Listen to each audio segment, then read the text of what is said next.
आइए इस एक्सप्लेनर में देखें कि ग्लोबल संकट भारत के ट्रांसपोर्ट और एनर्जी ग्रिड को कैसे तेजी से बदल रहे हैं।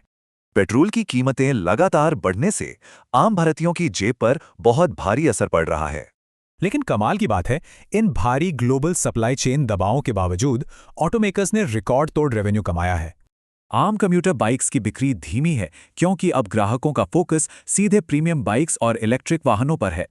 हॉर्मुज़ स्ट्रेट संकट ने ऊर्जा, धातु और शिपिंग की लागत बढ़ाकर मैन्युफैक्चरिंग मार्जिन को काफी कम कर दिया है। दिलचस्प बात यह है कि यही ग्लोबल उथल-पुथल इलेक्ट्रिक वाहनों को अपनाने की रफ्तार को काफी तेज कर रही है। लोगों की मानसिकता पूरी तरह बदल चुकी है। अब ईवी को एक बेहद भरोसेमंद ईंधन विकल्प माना जा रहा है। सस्ती बैटरी और शानदार बिक्री के कारण ईवी जैसी कंपनियां अपना घाटा बहुत तेजी से कम कर रही हैं। मोबिलिटी से आगे नेशनल इंफ्रास्ट्रक्चर की बात करें तो भारत के पास जैविक कचरे का एक बहुत विशाल भंडार है। इसी जैविक कचरे से बायोगैस बनती है।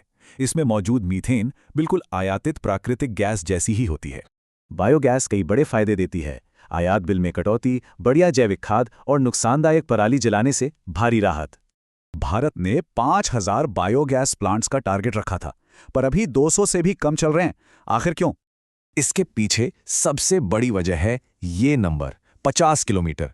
यही सबसे बड़ी और असल लॉजिस्टिक रुकावट है। कचरे को 50 किलोमीटर से दूर ट्रांसपोर्ट करना किसी भी प्लांट के मुनाफे को पूरी तरह खत्म कर देता है। इसी भौगोलिक लिमिट के कारण औसतन बायोगैस प्लांट सिर्फ 35% की निराशाजनक क्षमता पर काम करते हैं।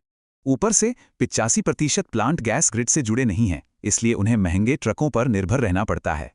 इस पूरी बायोगैस सप्लाई चेन की समस्या को सुलझाने के लिए हमें एक शानदार 3 स्तरीय इकोसिस्टम की सख्त जरूरत है। पहला, लोकल विलेज प्लांट। कचरे और ईंधन को स्थानीय रखकर ये 50 किलोमीटर की रुकावट को बिल्कुल खत्म कर देते हैं।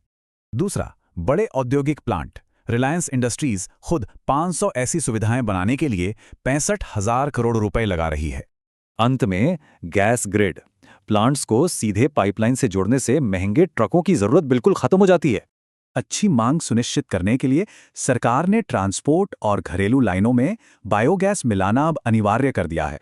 प्रीमियम ईवी अपनाना हो या लोकल बायोगैस का उपयोग, इन सब का मुख्य मकसद हमारी ऊर्जा सुरक्षा और लचीलापन बढ़ाना है। सोचने वाली बात है, क्या लोकल इंफ्रास्ट्रक्चर का ये Vishal Kadam global supply chain के संकटों को हरा पाएगा?